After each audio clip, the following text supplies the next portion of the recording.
রবি থেকে মঙ্গলবার অফিস চলবে সকাল ৯টা থেকে বিকেল ৩টা পর্যন্ত।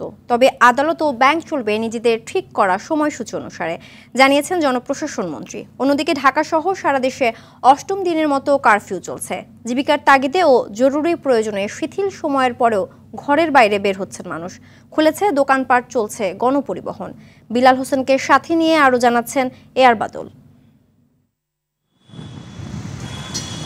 কারফিউয়ের ৮ম দিনে দেখা যায় রাজধানীতে জনজীবন অনেকটা স্বাভাবিক হতে শুরু করেছে। গণপরিবহনের পাশাপাশি বেড়েছে ব্যক্তিগত গাড়ির সংখ্যা।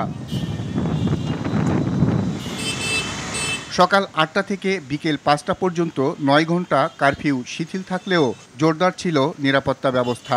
রাজধানীর বিভিন্ন স্থানে পুলিশের পাশাপাশি দায়িত্ব পালন করছে আনসার, বিজিবি ও সেনাবাহিনী।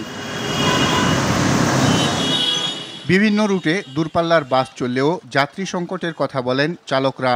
আর যাত্রীরা জানান, জরুরি প্রয়োজনেই তারা ঢাকা ছাড়ছেন। মোটামুটি এখন হয়েছে, তারপর আমি একা আসা সাহস পাইনি, সাথে মামাকে নিয়ে আইছি যে আমাকে বাসে তুলে দেন, আমি বাসে যাবো আর কি। স্বাভাবিকভাবে চলার মতো, যেভাবে ট্রেন বন্ধ আছে বা তুলনামূলকভাবে ওরকম যাত্রী নেই। টানা ৬ দিন পর বরিশাল ঢাকা রুটে শুরু হয়েছে লঞ্চ চলাচল, তবে এখনও শুরু হয়নি ট্রেন চলাচল।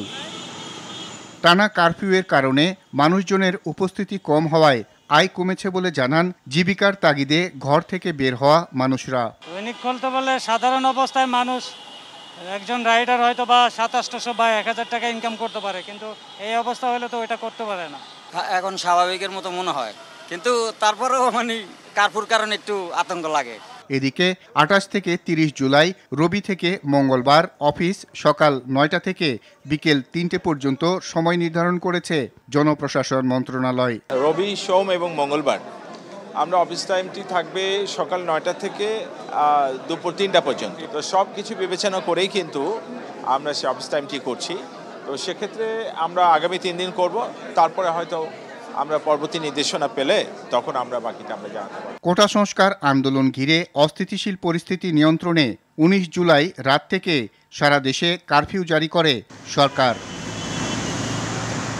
এআর বাদল, RTV, ঢাকা।